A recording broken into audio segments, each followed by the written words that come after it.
अब सवाल नंबर 510। अब सवाल नंबर 3 पे आते हैं। सवाल नंबर हमारा 3 जब चेंज हो जाएगा। अब सवाल नंबर 3 करते हैं। तो सवाल नंबर 3 क्या है? अभाज्य गुणनखंड विधि द्वारा अभाज्य गुणनखंड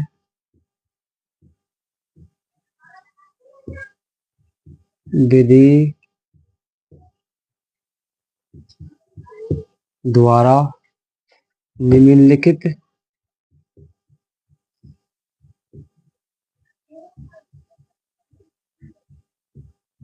पूर्णांकों के एलसीएम और एचसीएफ ज्ञात करो।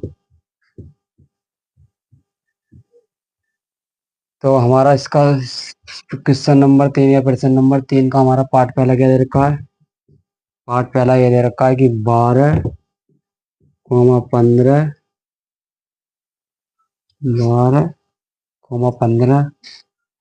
और 21। पहले हमें इसका एलसीएम निकालना और फिर क्या है एचसीएफ निकालना। तो भाई एलसीएम निकालने के लिए पहले हम क्या करेंगे, इसके इन तीनों का अभाज्य गुणनखंड करेंगे।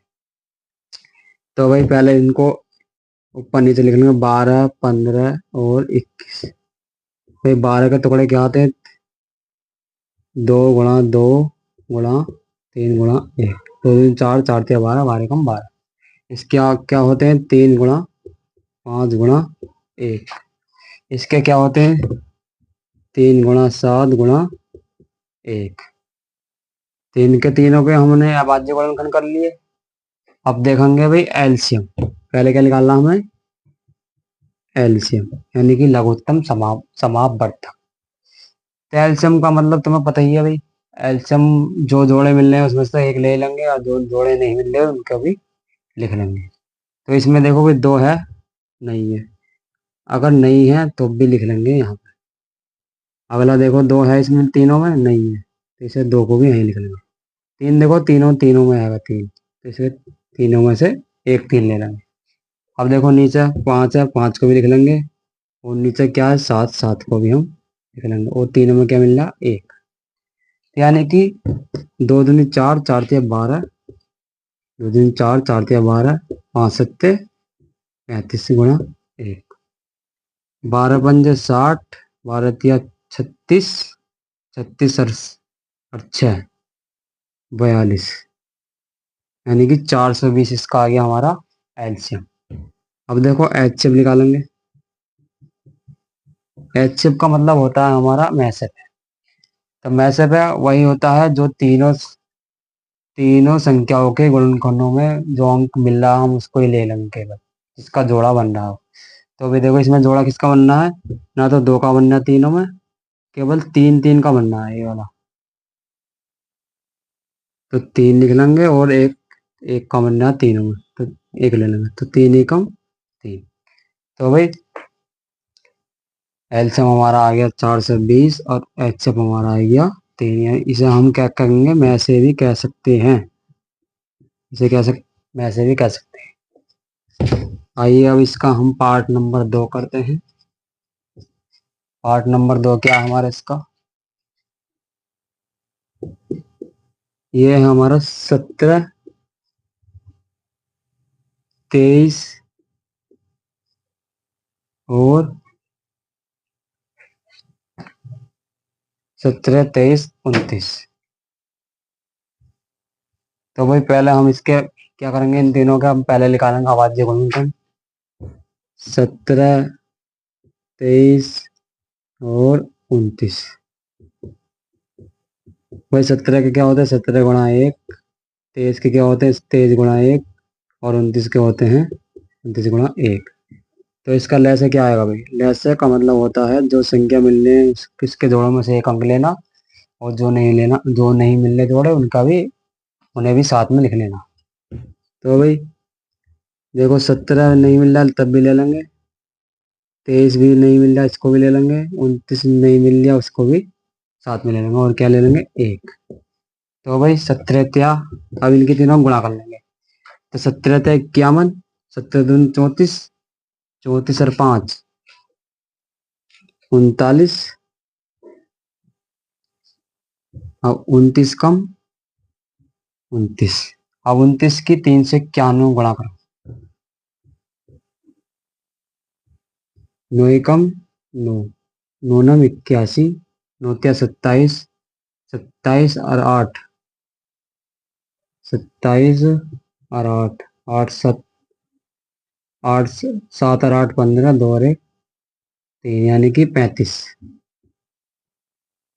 गुणा 2 एकम 2, 2 नम 18, 2 त्या 6 और 1 7, 9, 2 और 1 3, 5 और 8 13, और 3 7 10 और 1 11, यानी कि इसका एलसीएम कितना आ गया, 11,339। अब देखो इसका एचसीएफ निकालेंगे।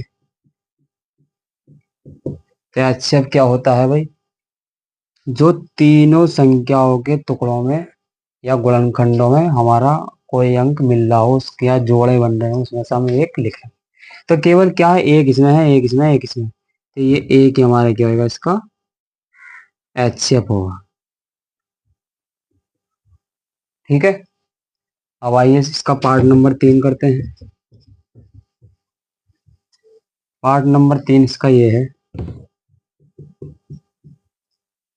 8,9,25। तो इसका हमें एलसीएम और एचसीएफ निकालना है। तो 8 लिख लेंगे भाई, 8 9 और 25। भाई 8 के टुकड़े के यहाँ अभाज्य गुणन के क्या होते हैं, 2 गुणा 2 गुणा 2 गुणा 1, 2 दूनी 4, 4 दूनी 8। इसके क्या होते हैं, 3 गुणा 3 गुणा 1। इसके 25 के क्या होते हैं, 5 गुणा 5 गुणा 1। अब देखो, अभी इसका पहले क्या निकालना है, एलसीएम, यानी कि लघुत्तम समापवर्तक निकालना है। तो अभी देखो, पहले ही देखेंगे किस किस का हमारा जोड़ा मिल रहा है तीनों में। पहले देखें 2 का मिल रहा है, नहीं मिल रहा, तो 2 को भी लिख लेंगे, एलसीएम में भी लिख लेते हैं ना। दूसरे 2 का भी नहीं मिल रहा, तीसरे 2 का भी नहीं मिल रहा। अब देखो 3 का मिल रहा है, तीनों में नहीं मिल रहा, इसको भी लिख लेंगे, दूसरे 3 का भी नहीं मिल रहा। अब देखो 5 का भी नहीं मिल रहा, और दूसरे 5 का भी नहीं मिल रहा, और 1 का तीनों मिल रहा। अब इसकी गुणा कर लेंगे, 2 दूनी 4, 4 दूनी 8, गुणा 3 तिया 9, और 5 पंजे 25। एक को लिख लो मत लिखो, कोई बात नहीं। 8 नम 72, गुणा 25। अब 72 की 25 में गुणा कर लो, 72 की 25 में गुणा कर लो, 5 दूनी 10, 5 सत्ते 35, 35 और 1 36, गुणा 2 दूनी 4, 2 सत्ते 14, 0 6 4 10, 3 4 7 और 1 8, 18, यानी कि इसका एलसीएम हमारा आ गया 1800। अब इसका एचसीएफ निकालेंगे।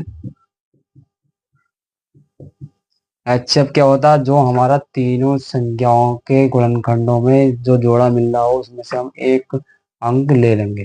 तो अभी देखो इन तीनों में क्या मिल रहा है, कुछ नहीं मिल रहा, केवल एक ही मिल रहा है, तो इसको एक ही लिख लेंगे। तो इसका क्या होगा, एक हमारा में से होगा, यह एचसीएफ होगा। ये तो हमारा हो गया पार्ट नंबर 1। अब पार्ट नंबर 2 हम कल करते हैं। Thank you. इस वीडियो को ज़्यादा से ज़्यादा शेयर करें, और जो बच्चे ट्यूशन नहीं ले पा रहे हैं, वो यूट्यूब पर आकर के फ्री ऑफ कॉस्ट यहाँ पर आकर पढ़ सकते हैं। Thank you. चैनल को सब्सक्राइब करें एंड लाइक करें।